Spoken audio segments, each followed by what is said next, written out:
Entrée dans l'univers de Gladys Hulot, artiste rémoise, auteure, compositrice, interprète, plasticienne et qui a choisi comme nom de scène Irtis. Irtis, c'est un personnage dont je me suis vue accoucher dans la cellule d'une douche publique par la bouche. C'était comme une sorte d'alien, de surhomme, une version de moi mais améliorée. Une scie musicale.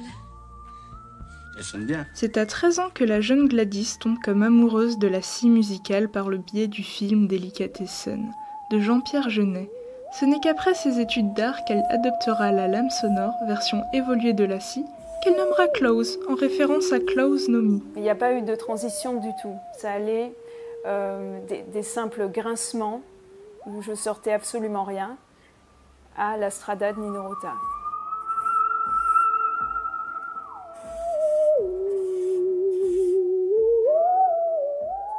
Depuis août dernier, Gladys a même adopté un nouvel instrument nommé le thérémine. T'es rien qu'un marmot d'à peine plus de 30 ans, rien qu'une fillette en soquette blanche et cheveux grisonnants, qu'un garçonnet crâne dégarni porteur de cardigan.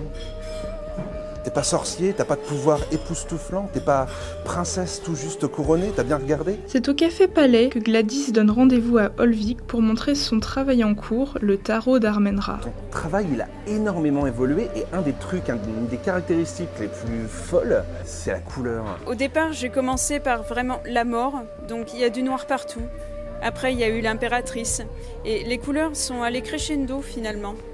Jusqu'à maintenant où je me lâche complètement avec les couleurs. Il y a un truc qui est récurrent et qui est fondateur de ton travail, c'est que ton travail il repose sur des muses. C'est assez étrange puisque avec celle qui est arrivée, Armenra, c'est qu'Armenra, c'est ton sosie. Je me suis jamais sentie aussi bien dans ma peau que maintenant parce que j'ai jamais découvert quelqu'un qui me ressemble autant et que je trouve aussi beau. Avant le célèbre théréministe, la muse de Gladys était David Bowie, dont elle réinterprète à la lame Life on Mars, reprise saluée par l'artiste.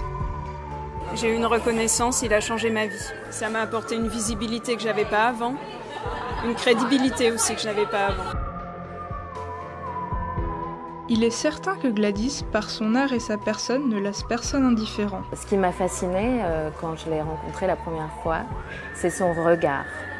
Et en fait, elle a un regard très large, très généreux, qui vous enveloppe.